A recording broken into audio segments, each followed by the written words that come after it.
Bonjour à tous et merci d'être encore aussi nombreux pour la nouvelle saison des séminaires Sandwich. Donc aujourd'hui nous accueillons Claude Semet. Claude Semet est récemment chargé de cours de l'Université de Mons. Avant il était maître de recherche au FNRS. Ses sujets de recherche sont reliés à la physique hadronique, notamment l'établissement de spectres de masse et atomes, donc particules soumises à l'interaction forte. Plus récemment on étudie également le plasma champignon. Et aujourd'hui, il va nous parler plus simplement de l'origine de la masse. Bon séminaire à tous. Merci, bonjour à tous. Alors d'où vient la masse? Je suppose que vous trouvez que c'est une bonne question. Et si vous êtes ici, c'est sans doute que vous vous la posez également. Donc on va essayer d'apporter quelques éléments de réponse sur l'origine de la masse.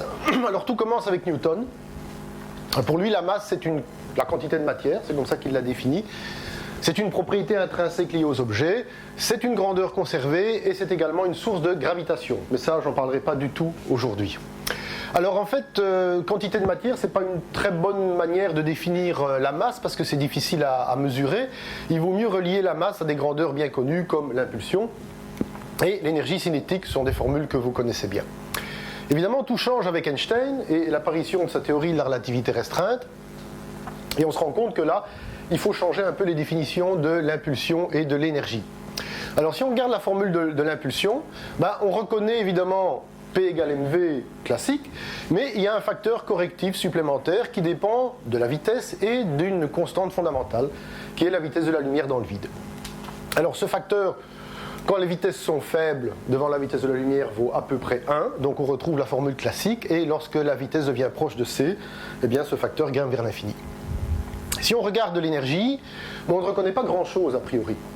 Mais si on prend la limite des faibles vitesses, donc on développe cette série en puissance de V, on retrouve ceci. Et là, on retrouve bien E égale 1 demi mv carré, qui est la formule classique, mais avec un petit paramètre supplémentaire qui est mc carré.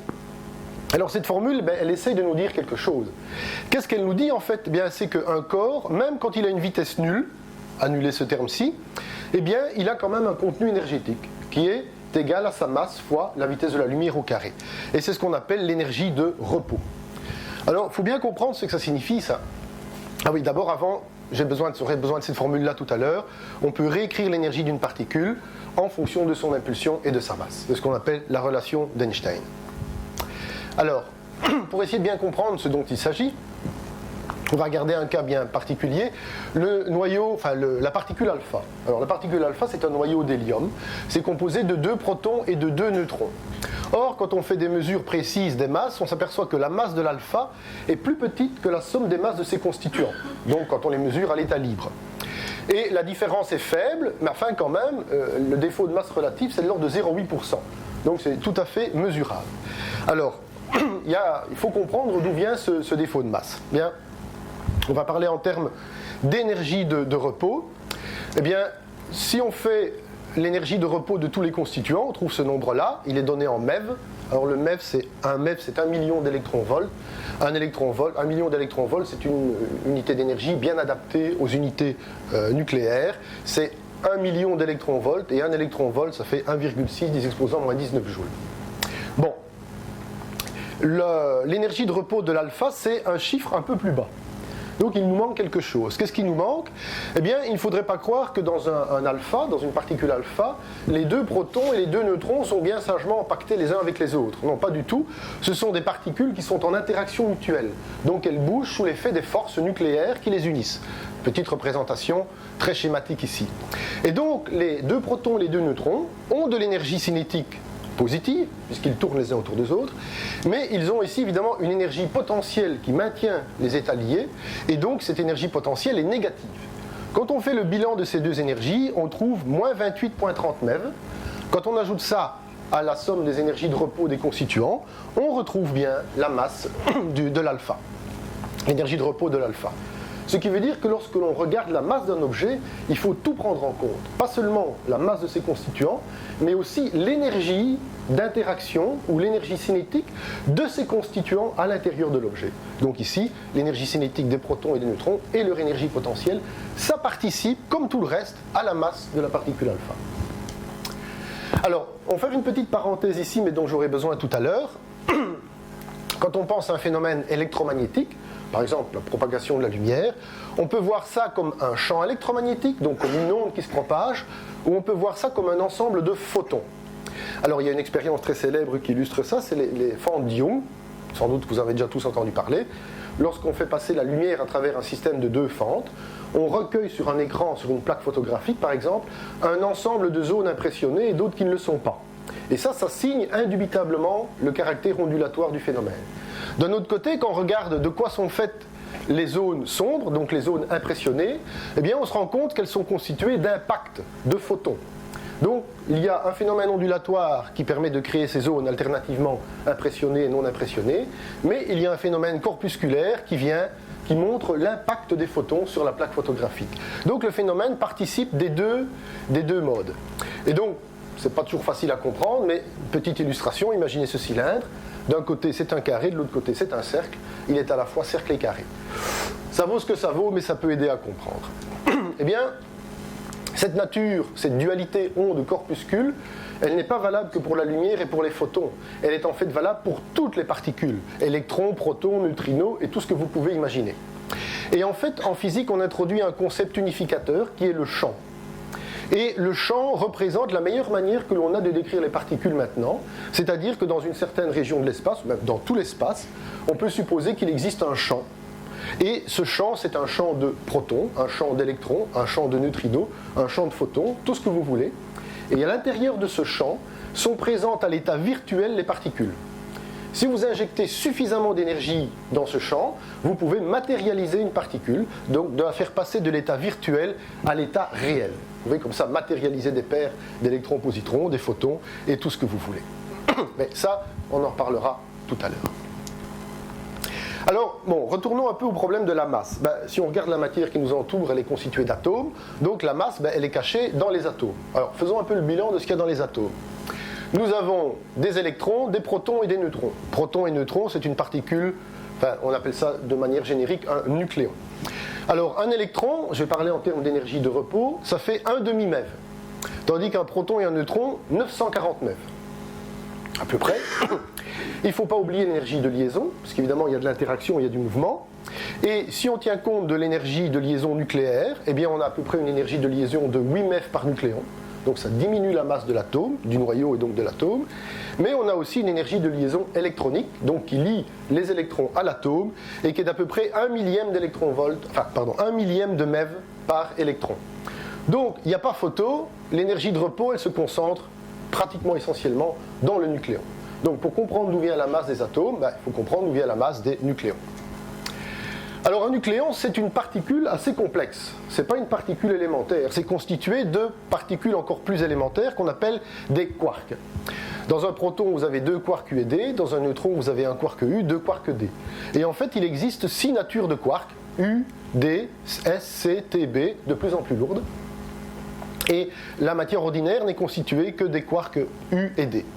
Alors, si on combine les 3 quarks les plus légers, U, D, S, on peut former toute une série de particules qui sont organisées ici dans des tableaux un peu complexes, mais qui sont l'équivalent des tableaux de Mendeleïev, de la table de Mendeleïev, mais non pas pour les éléments, mais pour les particules.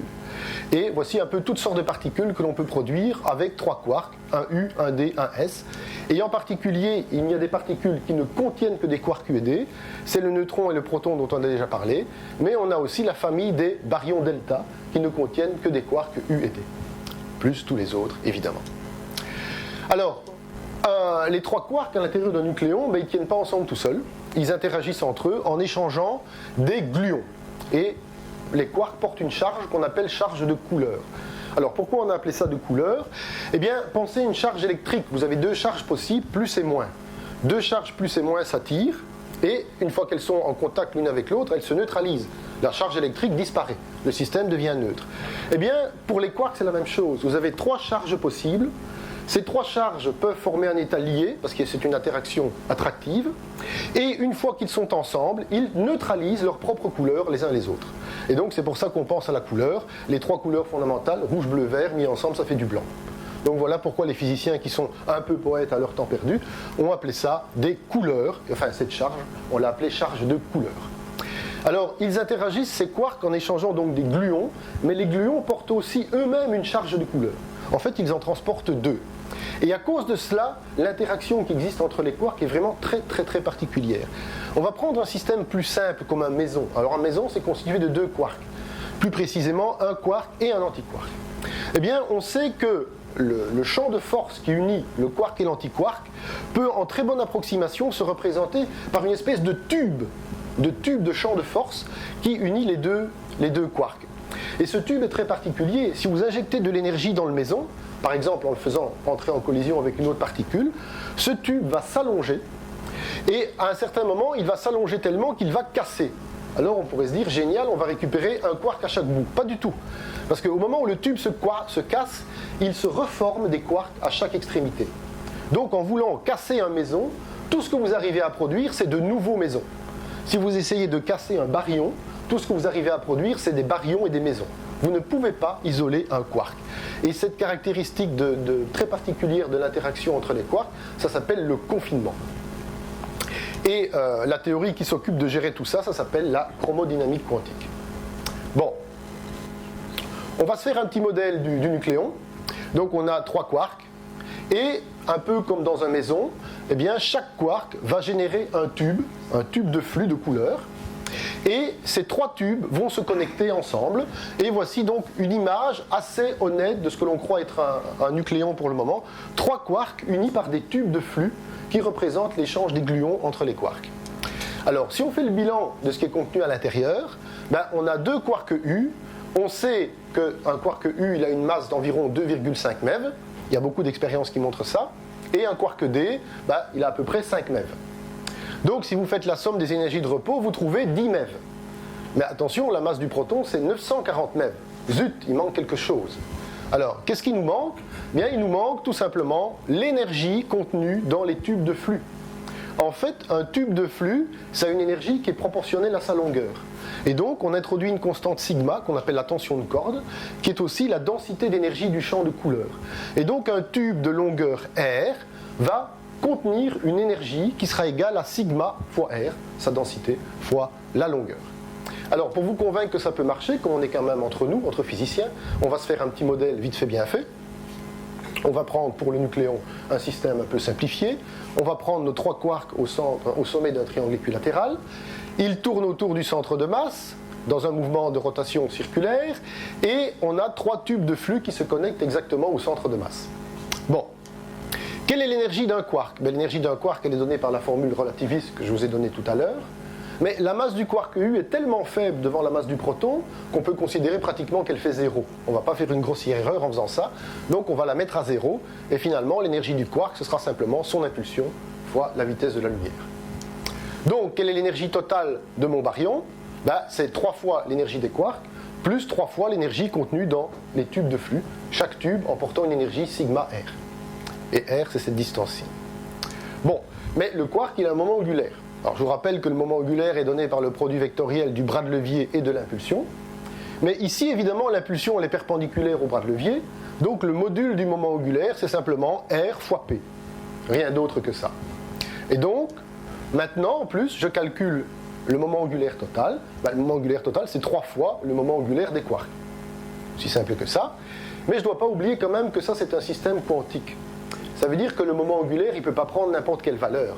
Il doit être un multiple entier de fois la constante de Planck réduite. C'est h bar. H bar, c'est la constante de Planck divisée par 2pi. Et ce coefficient de proportionnalité, je l'appelle L, où L doit être un nombre entier. Donc le moment angulaire total, 3 fois RP, doit être égal à un nombre entier de fois h bar. Ça, c'est une contrainte qui vient du fait que je suis dans un système quantique. Bon, je remplace cette relation-là là-dedans. Et j'obtiens ici la masse de mon baryon en fonction de sa taille. R vous donne le rayon du baryon. Eh bien, cette fonction, elle a un minimum en R. Et comme la nature tend toujours à réaliser le minimum d'énergie, eh bien, on va regarder quelle est la distance qui fait le minimum. Il suffit de dériver ça par rapport à R. Vous trouvez tout de suite la distance qui assure le minimum. Vous réinjectez dans la formule, et tout calcul fait, vous trouvez ceci. Donc, c'est très simple. Racine carrée de 12 fois h bar c fois sigma fois L. Vous avez des constantes fondamentales, la tension de la densité d'énergie du tube de flux et le L qui mesure le moment angulaire. On va prendre le carré de cette relation. et ça va nous donner donc l'énergie au carré. On voit que c'est une fonction linéaire du moment angulaire. Et on se dit, oui, mais ça c'est peut-être un système un peu trop simple. Qu'est-ce qui se passe si on fait vraiment une étude tout à fait quantique? Eh bien, voici le résultat qui est donné par ce qu'on appelle un modèle quantique holographique. On a quelque chose qui est un peu plus compliqué, mais globalement, ça ressemble quand même. Vous avez ici 2π au lieu de 12. Bon, c'est une théorie un peu plus correcte. Vous avez toujours H/c, vous avez sigma, et vous avez L. Alors, vous avez un n en plus qui tient compte du mouvement radial, c'est-à-dire qui tient compte des vibrations du nucléon. Moi, j'en ai pas tenu compte, donc on peut le mettre à 0. Et vous avez en plus un facteur, enfin un terme 3,5 qu'on appelle l'énergie 2.0 et qui est quelque chose qui vient d'un calcul tout à fait quantique que je ne pouvais pas reproduire avec mon modèle ultra simple. Mais quand même, on voit que globalement, ça ressemble pas mal. Alors expérimentalement, est-ce que c'est justifié? Ben regardez, voici la masse au carré des baryons delta en fonction de L plus N. Vous voyez que ça fait une merveilleuse droite telle que prédite par la théorie. Donc ce modèle-là marche extrêmement bien. Et on peut évidemment fitter dessus la valeur de sigma, une simple relation linéaire, et on trouve 880 mètres par Fermi. Alors un Fermi c'est 10-15 mètres, un Fermi c'est typiquement la taille d'un proton. Donc ce qui veut dire que dans un tube de flux de couleur, par Fermi, vous avez 880 mètres stockés. Et 880 mètres c'est pratiquement la masse du proton. Donc en fait, et cette valeur-là est tout à fait en accord avec d'autres méthodes par laquelle on peut la déterminer. Donc il n'y a pas de doute, la masse du proton, c'est essentiellement le champ de couleur. C'est les tubes de flux qui emportent énormément d'énergie. Au total, comme tout est fait d'atomes, notamment une personne, on prend une personne de 75 kg, eh bien dedans il y a pour environ 900 grammes d'électrons et de quarks U et D. Tout le reste, plus de 74 kg, c'est de l'énergie d'interaction due au champ de couleur. Donc j'espère que ça ne va pas vous traumatiser, mais vous êtes essentiellement de l'énergie d'interaction due au champ de couleur. Moi aussi. Et tout ce qui se trouve autour de nous, c'est essentiellement de l'énergie d'interaction due au champ de couleur qui existe entre les quarks. Bon, ça on sait maintenant, mais les 900 grammes, là, on aimerait bien quand même savoir d'où ils viennent, parce que finalement, c'est quand même les quarks qui génèrent le champ de couleur. Alors, d'où viennent les 900 grammes qui restent? Bon, là, il faut faire appel à autre chose, et notamment au fait qu'il existe une particule qu'on appelle boson de Brandt-Engler X, les Américains disent plutôt X, et pour ne vexer personne, on va dire boson scalaire. Donc cette particule-là est en quelque sorte responsable du fait que toutes les autres particules ont de la masse. Comment ça? Eh bien, rappelez-vous, tout à l'heure, je disais que tout était champ, donc tout pouvait être modélisé par un champ. Eh bien, en fait, on peut supposer, tout comme il existe dans l'univers un champ d'électrons, un champ de protons, un champ de tout ce que vous voulez, il existe aussi sans doute ce qu'on appelle un champ de X. Et si vous avez une particule qui interagit très fortement avec ce champ de X, eh bien, elle va se comporter comme si elle avait une masse très élevée. Par contre, si elle interagit très peu avec ce champ, elle va se comporter comme si elle avait une faible masse. À la limite, si elle n'interagit pas du tout, elle aura une masse nulle, comme le photon.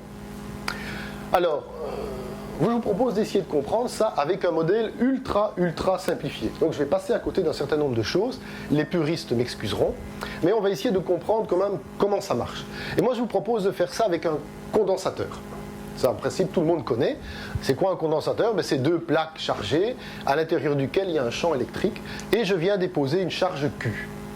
Et je vais calculer l'énergie de ce système. L'énergie de ce système, c'est la charge Q que multiplie le potentiel au point où se trouve la charge, potentiel qui est dû au champ électrique, donc c'est V de E. Mais j'ai aussi l'énergie contenue dans le champ électrique du condensateur. Et ça, c'est epsilon 0, c'est la permittivité du vide, divisé par 2, fois le carré du champ, fois le volume. Alors peut-être que cette formule ne vous dit rien, mais elle est absolument identique à 1,5 capacité fois delta V au carré, où delta V c'est la différence de potentiel entre les deux plaques. Donc ces deux quantités sont absolument égales. C'est simplement une manière plus intéressante pour moi de la représenter. Bon, je vais m'abstraire du volume et je vais diviser par V. Donc je ne vais pas avoir l'énergie contenue dans le système, mais je vais avoir la densité d'énergie. Donc je divise ceci par V. Je vais me retrouver avec Q sur V et ici le volume disparaît. Comme je n'ai pas envie de me trimballer avec un 1 sur V partout, je vais définir la densité de particules qui est égale à 1 sur V et voici finalement ma densité d'énergie. Et là, je me dis, je suis très content. Je veux que toutes les expressions physiques qui me donnent une densité d'énergie se mettent exactement sous cette forme-là. C'est-à-dire, deux possibilités, un champ qui se couple avec un champ fois une constante de couplage, donc ici on a E fois E, fois une constante de couplage qui est epsilon 0 sur 2, ou la matière qui se couple à un potentiel dû à un champ par une constante de couplage. Ici, la matière, c'est la densité, 1 sur V, puisque j'ai une particule dans mon volume. Le champ est représenté par son potentiel, et la constante du couplage, c'est la valeur de la charge électrique. Donc, je veux que toute la physique soit comme ça. Vous allez me dire, c'est un argument esthétique, ce n'est pas un argument physique, mais les physiciens se sont bien souvent laissés guider par des considérations esthétiques, et bien souvent, ils ont eu raison. Donc, on va espérer qu'on a raison aussi. Et puis, je me dis, zut, j'ai oublié quelque chose. L'énergie de repos de ma particule, je ne l'ai pas comptée. Vite, je la rajoute. Et donc, comme je regarde la densité d'énergie, c'est mc carré divisé par le volume.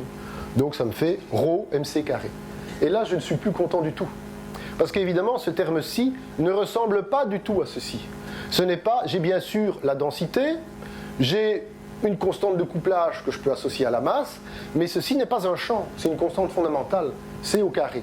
Or, je voudrais que ce terme-ci, qui représente l'énergie de repos de ma particule, soit exactement de la même forme que ceux-là. Bon, il va falloir que je bricole un peu. Alors, en passant, je vous dis tout de suite, le vide ici, dans ce système-là, il est défini comme étant une densité d'énergie nulle, c'est-à-dire lorsque le champ électrique est nul et lorsque la masse vaut 0. Dans ce cas-là, tout est mis à 0 et la densité d'énergie est nulle. Bon, donc je voudrais éliminer ce terme-là et le remplacer par autre chose. Je n'ai pas le choix, je vais introduire un autre champ.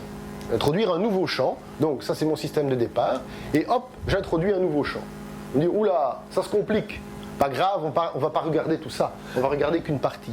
Bon, donc je vais introduire un nouveau champ, phi, et j'introduis toutes les manières possibles de fabriquer une densité d'énergie.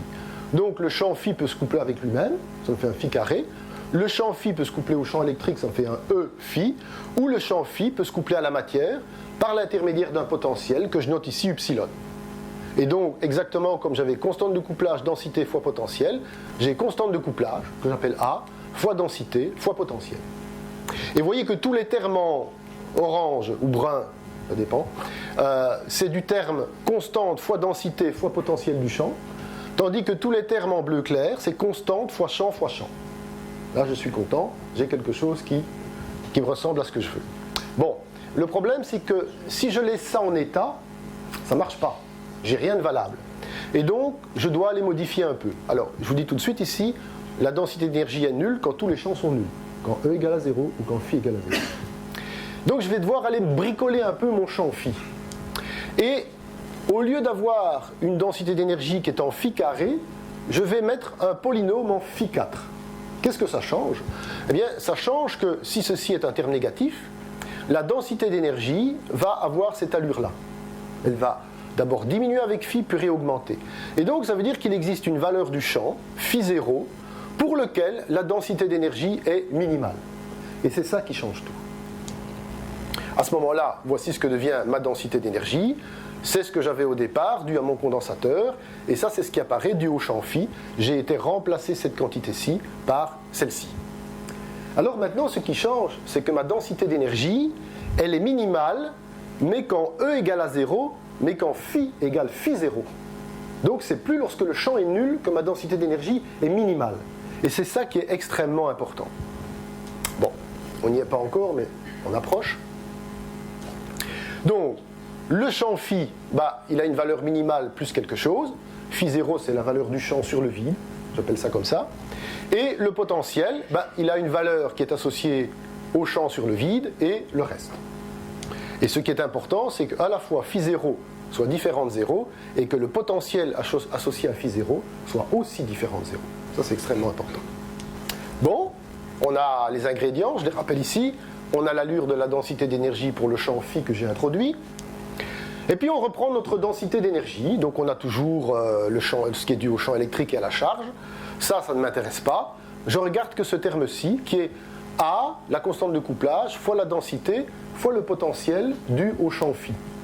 Et ce potentiel, je le scinde en deux morceaux, la partie sur le vide et le reste. La partie sur le vide, ça c'est une constante. C'est la valeur du potentiel associée au champ constant phi 0. Eh bien, ce truc-ci, ça a toutes les caractéristiques qui m'intéressent. C'est un terme constant, et ça ressemble très fort au terme m rho c carré. pour autant que je fasse l'identification suivante. Je dis que ce terme-ci est égal à celui-là. Et dans ce cas-là, je définis la masse comme étant la constante de couplage divisée par c carré fois la valeur du champ, du potentiel sur le vide.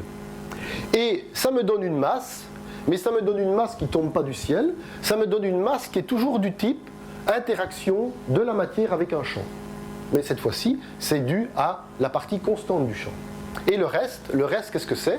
Le reste, c'est la matière qui se couple au reste du champ, et ça m'introduit donc un terme couplage matière-champ. Et vous voyez que si maintenant, de cette expression, je l'écris autrement, je retire A, je vois que la constante de couplage, c'est mc carré divisé par la valeur du champ sur le vide. Donc ce qui est important, c'est que si j'ai une constante de couplage forte, j'ai une masse forte. Si j'ai une constante de couplage faible, j'ai une masse faible. Si cette constante de couplage disparaît, la masse disparaît. Et donc, et le reste, parce qu'il y a du reste, le reste on ne va pas s'y intéresser aujourd'hui, c'est des termes de masse pour le champ, des termes de couplage entre les champs, entre eux, etc. etc.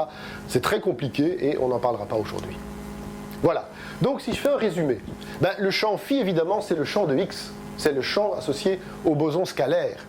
Ce qui est important, c'est que sa valeur est non nulle sur le vide, c'est-à-dire que le vide, c'est l'état d'énergie minimale, et je vois que l'état d'énergie minimale est atteint non pas lorsque le champ est nul, mais lorsque le champ a une valeur finie.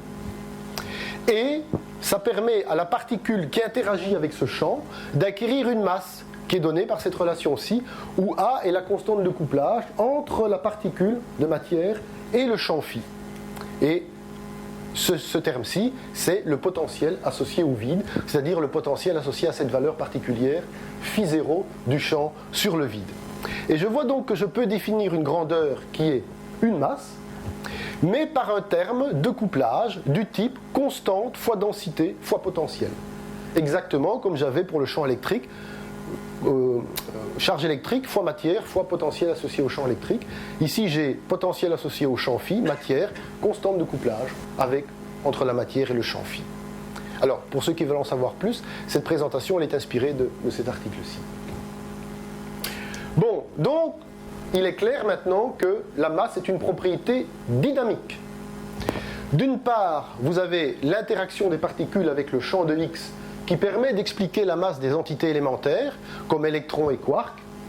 Et d'autre part, vous avez le champ de couleur pour les nucléons qui permet d'expliquer l'énergie de repos des nucléons et donc la majeure partie de la masse dans l'univers, 99% de la masse des atomes. Fantastique, on a tout compris? Ah ben non, loin de là, très très loin de là. Voici un petit schéma des particules qui existent avec les interactions multiples qui existent entre elles, interactions de type électromagnétique, électrofaible, forte, etc., etc. Je vous rassure tout de suite, on est très très loin d'avoir compris tout ce schéma et d'avoir compris comment ceci interagit avec ceci, comment ceci interagit avec ça, etc., etc. On a compris un certain nombre de choses, mais pas tout. Et je ne vous parle pas d'autres phénomènes très bizarres comme la violation CP ou les oscillations de neutrinos, où je ne vais pas dire qu'on est nulle part, mais enfin on n'est pas toujours très très loin. Donc, c'est pas fini. Mais c'est pas tout, il y a bien pire que ça. Il y a bien pire que ça. Il faut savoir que les atomes, ça ne représente que 5% du contenu énergétique total de l'univers. Les observations actuelles nous montrent qu'il y a au moins 23% de matière noire. Cette matière n'est pas visible, mais elle interagit gravitationnellement avec les étoiles dans les galaxies, et elle est présente aussi entre les galaxies. On ne sait pas ce que c'est actuellement. Mais c'est pas tout, il y a l'énergie sombre qui représente 72% du contenu énergétique de l'univers et qui pilote l'inflation. C'est lui qui est responsable de l'expansion de l'univers. Alors ça, on n'a absolument aucune idée de ce que c'est. Alors il y a bien des théories, supersymétrie, quintessence, théorie des cordes, mais on n'a rien de sûr. En fait, on a plutôt des choses qui ne sont pas sûres du tout. Donc, il y a encore du boulot. Le chemin sera long, très très long. Je pense qu'il sera passionnant. J'espère, mais évidemment ça ne se fera pas tout seul, donc c'est pour ça qu'on a besoin de vous. Voilà, je vous remercie de votre attention.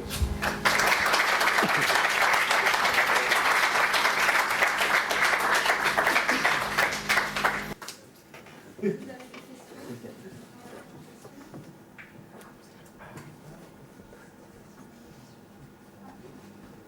Dans le dernier transparent, tu n'as pas mentionné une possible constante cosmologique. Oui, c'est vrai. C'est un peu lié à la quintessence, en fait. quelque part. Mais c'est un terme qui cache beaucoup de choses un peu mystérieuses. La constante cosmologique, bon, c'est lié à l'expansion de l'univers.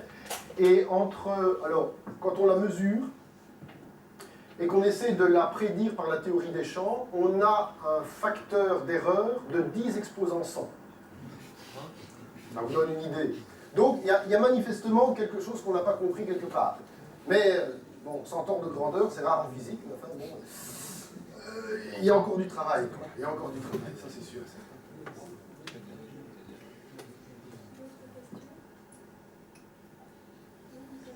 La symétrie, c'est avec un M, et ça tend plutôt à faire diminuer cette valeur. C'est l'anglais, ça.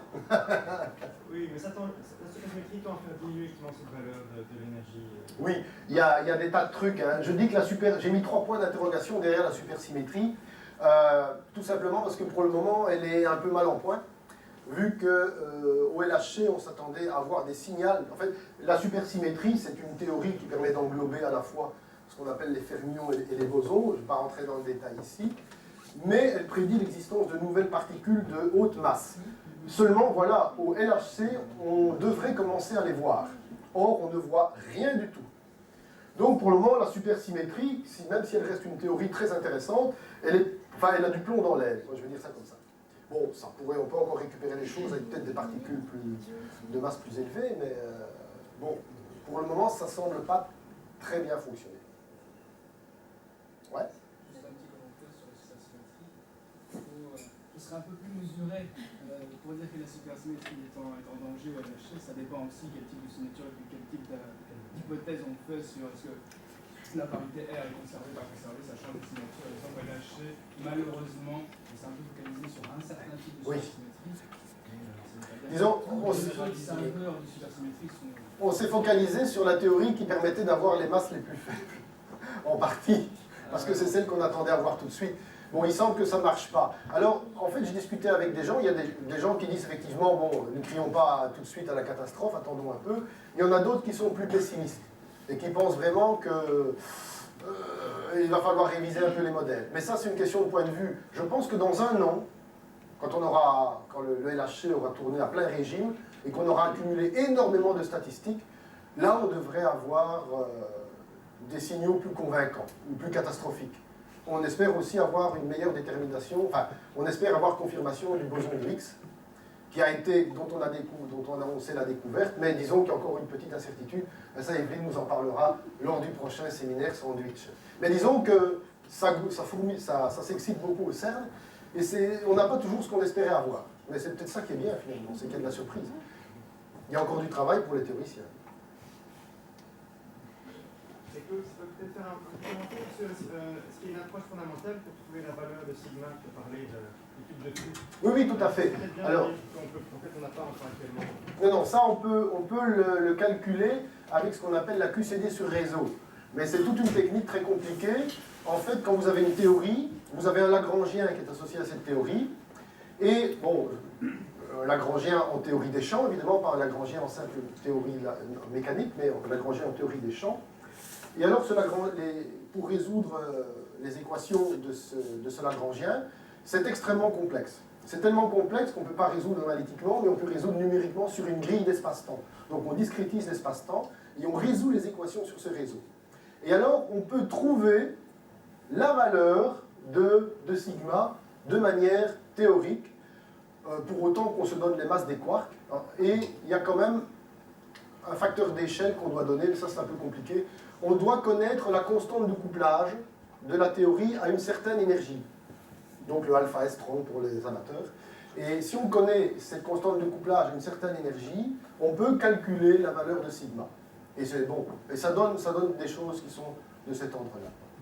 Oui, ouais. Juste pour continuer dans ça, c'est donc le lambda QCD, effectivement, on n'a toujours pas de manière de calculer ça. Non. Et donc, en fin de compte, cette énergie sigma que donnée, on ne sait pas encore comment la calculer. Donc ça reste un mystère encore total. On a des idées, voilà. Mais le lambda QCD, on connaît à peu près sa valeur, on sait que c'est entre 150 et 300 MeV. Non, moi je parle d'une approche fondamentale. Ah oui, non, d'accord, tu veux dire quelque chose qui nous dise, voilà, cette valeur-là. Oui, non, ça on n'a pas. Ça on n'a pas. Ça on ne connaît pas. Mais on peut montrer que tout est cohérent avec ce qu'on connaît. pour autant qu'on accepte une certaine marge d'erreur sur ces valeurs des constantes que l'on peut mesurer. Mais évidemment, c'est comme la masse de l'électron. Évidemment, on peut dire que c'est le champ de X, mais rien et que la masse de l'électron est due au couplage du champ d'électrons avec le champ de X.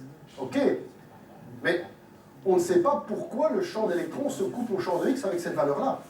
On n'a pas de théorie qui prédit cette valeur-là, on peut juste la mesurer. Peut-être qu'un jour, on aura une théorie qui nous permettra de déduire la valeur de la constante de couplage. Mais ça, on ne sait pas encore. D'autres questions? Donc, c'est pas vraiment lié à la masse. Enfin, on ne sait pas encore. Ben, écoutez, on sait les forces qui sont en jeu, on sait les particules, on connaît les théories, mais il est évident que, de toute façon, si vous avez une théorie qui vous dit d'où vient lambda QCD, d'où vient la constante de couplage, d'où vient le champ de X, moi je vous demanderai tout de suite après d'où vient cette théorie.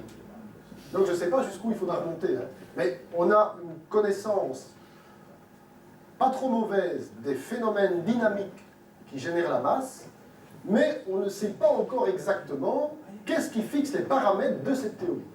Voilà. Donc ça, on a toujours des difficultés à déterminer ce genre de choses. Pas d'autres questions, je propose qu'on remercie Kevin sur une fois.